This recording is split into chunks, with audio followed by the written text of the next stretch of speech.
السلام عليكم ورحمة الله وبركاته. مرحبا بكم إخواني الكرام، أهلا وسهلا. الذي يستقرأ تاريخ الشعوب والحركات النضالية التي تحصل في ضمن هذا التاريخ يرى أشياء كثيرة ويستقرأ ويستنبط أشياء كثيرة، من أهمها أن كل حركة مقاومة وكل شعب مقاوم ينتصر، سواء قدم تضحيات كثيرة، سواء سالت دماء كثيرة، سواء طال الوقت أو قصر، في النهاية يكتب لهذه الحركات ولهذه الشعوب ولهؤلاء القادة الذين صمموا والذين استمروا على أن ينالوا حريتهم وحرية بلادهم، يكتب لهم النجاح ويكتب لهم النصر. هذا دائما في كل الحركات التي تمر علينا في تاريخنا، سواء تاريخنا المعاصر أو القريب أو حتى التاريخ البعيد، سواء كان ذلك ضمن التاريخ الإسلامي أو التاريخ الأوروبي أو غيره، فإننا نرى هذه الحركات دائما تنتصر. لماذا؟ لأن لديها العزيمة، لديها الإصرار، لديها القوة، لأن هذه الحركات تحمل قضية، تحمل رسالة، تحمل وطن، تحمل هم شعب. عندما تحمل هذه الهموم فإنها تنتصر، تتقدم، دائما تنتصر. وربما قد يصنف هذه الحركة وهذه الثورات كثير من المحللين، كثير من الناقدين، كثير من المتفرجين، كثير من المعاصرين في ذلك الوقت أنها حركات ربما ليست جيدة. كل شعب يقاتل ويناضل يصل إلى الحرية، ويكتب ذلك دائما لكل شعب يقاوم بهذا الاحتلال. عندما نرى في الواقع الذي نحن نعيشه مثل هذه الأحداث تحدث، نرى دائما أن كل فئة مقاتلة وكل فئة مناضلة من أجل وطنها ومن أجل شعبها تنتصر، حتى وإن طال الوقت وإن طال الزمن. وما دام هنالك حركة رافضة لهذا الاستعمار، سواء كان هذا الاستعمار خارجي أو كان الاستعمار داخلي، لكنه يكون ضد رغبة الشعوب، ضد رغبة الناس، تنتصر دائما الشعوب التي تملك إرادة، تنتصر دائما الشعوب التي لديها عزيمة، تنتصر دائما الشعوب التي لديها قادة يشعرون بهذا الهم ويحملون هم هذه القضية ويحملون هم هذا الوطن. ولذلك كل حركة مقاومة وكل شعب مناضل على الواقع وداخل الوطن فإنه ينتصر. لا يمكن أن ينتصر قائد وهو يحارب أونلاين أو عن طريق وسائل التواصل الاجتماعي أو في الفيسبوك أو غيرها. لا يمكن أن ينتصر قائد إلا عندما يكون في الميدان. وهكذا دائما القادة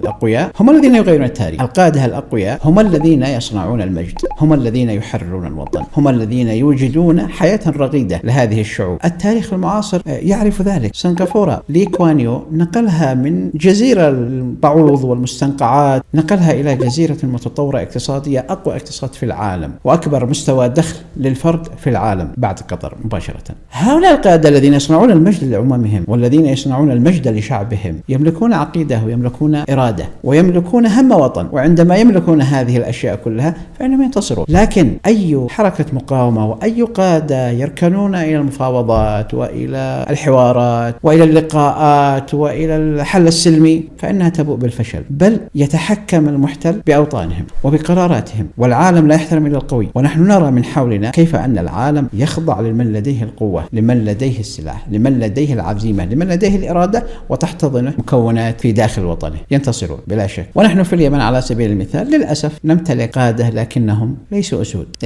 قيل أن هنالك 100 أسد يقودهم ثعلب التقوا مع 100 ثعلب قائدهم أسد، وحينما حصلت المعركة انتصر الجيش الذي به 100 ثعلب الذي قائده أسد على 100 أسد الذي قائده ثعلب. لماذا؟ لأن القيادة هي مركز وروح الجنود، وهي روح الشعب، وهي روح المناضلين. فإذا لم تمثل هذه الروح القوة والصلابة والمتانة والعزيمة والقوة فإنها تفشل. إذا لم تمثل ذلك، إن لم تكن هناك قيادة شجاعة لتحرير وطن وتحمل هم بلد، لن يحصل هنالك تحرير، لن يحصل هنالك تغيير أبدا. قد تملك هذه القيادة كل وسائل النصر والتأييد الشعبي والخارجي والإقليمي، لكنها ليست مؤمنة بذاتها، ليست مؤمنة بقدراتها، ليست مؤمنة بشعبها. وعندما تركن هذه القيادات للراحة وتركن إلى الدعاء فإنها تنتقل من مربع المقاومة إلى مربع المنفعة، فتبني بعد ذلك ذاتها، تبني نفسها فقط، لم يعد بعد ذلك همها شعبها. كان هنالك وفد كوبي أيام أن كانت الولايات المتحدة تحتل كوبا، طلبوا وفد للمفاوضة، وعدوك عندما يفاوض يعني ذلك دليل انهزام له ودليل انتصار له عندما يفاوضك مباشرة. فوصل وفد مكون من 4 أشخاص كوبيين إلى أمريكا، وعندما وصلوا أتى الأمريكان واستقبلوهم بأفخر السيارات وأعدوا لهم أفخر الفنادق وأعدوا لهم طعام لذيذ وأعدوا لهم أشياء كثيرة من وسائل الراحة والدعاء، لكنهم لم يذهبوا إلى ذلك الفندق ولم يتحركوا مع هؤلاء الذين جاءوا لاستقبالهم بل نسقوا أن يكونوا عند أفقر طالب كوبي في تلك المدينة، طالب واحد ويحتضن في غرفته 5 من المقاومين الكوبيين. أبحث الأمريكان عنهم حتى وجدوهم، فأخبروهم لماذا لم تأتوا وقد أعدينا لكم الفنادق وأعدينا لكم وسائل الراحة وأعدينا لكم أشياء كثيرة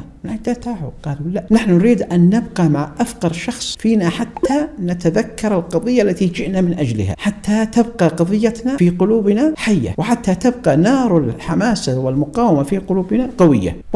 انتصروا في المفاوضات، وانتصروا على الأرض على أقوى دولة في هذا الكوكب. لماذا؟ لأنهم يمتلكون الشجاعة، يمتلكون القوة، لديهم رسالة، لديهم وطن، لديهم شيء يحز في نفوسهم، ولديهم قضية حية في قلوبهم. لم يركنوا إلى وسائل الراحة وإلى الفنادق وإلى المكيفات وإلى الطعام الجميل وإلى الاعتمادات وغيرها. لديهم قضية محددة، هو تحرير الوطن. وهذه رسالة لكل من يتخاذل عن شعبه، لكل من يركن إلى الدعم، لكل من يركن إلى الراحة، لكل من انتقل من مربع المقاومة ومن مربع القضية ومن مربع الوطن المحتل إلى مربع المنفعة وإلى مربع الذاتية والنفعية والشخصية، وبدأ يبني في ذاته. بلا شك أنه عندما يتحول المقاوم إلى منتفع ستراه لا يعبه بالوطن، ستراه ينسى قضية ويبني في ذاته، فتراه يغتني فجأة ويصبح لديه أموال وشركات ومؤسسات وتجارة وغيرها من هذه الأشياء، وينسى قضيته، بل تصبح القضية الذي يدافع من أجلها مصدر دخله. وهنا تتحول هذه القيادة من مقاومة إلى نفعية، وترغب أن تستمر هذه الحرب ولا تنتهي، لأن هنالك دعم، لأن هنالك منفعة. فتنسى هذه القيادة دورها وتنسى شعبها وتنسى كل شيء، بينما الشعب يعيش في فقر،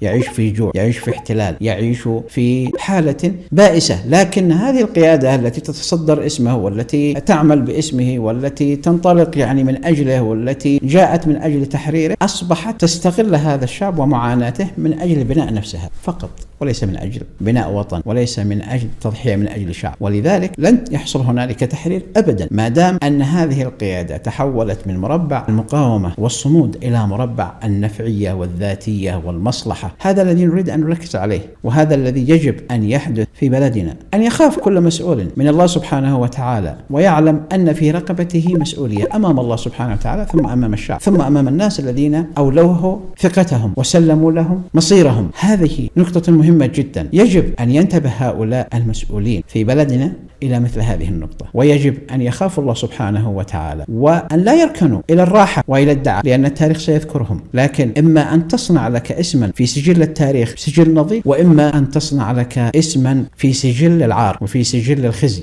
وتكون أنت ومن على شاكلتك مجرد ابن علقمي جديد، لا أقل ولا أكثر، ليس له فائدة إلا أن يعمل من أجل مصلحته وتنفيذا لخطط أعداء بلده. يجب أن يكون كل شخص في وطننا وفي بلدنا يهتم بقضية واحدة، وهي قضية وطن. كيف تبني هذا الوطن؟ كيف تبني بلدك؟ كيف تستطيع أن تكون عامل بناء، لا أن تكون عامل هدم؟ عندما تكون هذه القيادة في وادي غير وادي الشعب فإنها لا خير فيها. والسلام عليكم ورحمة الله وبركاته.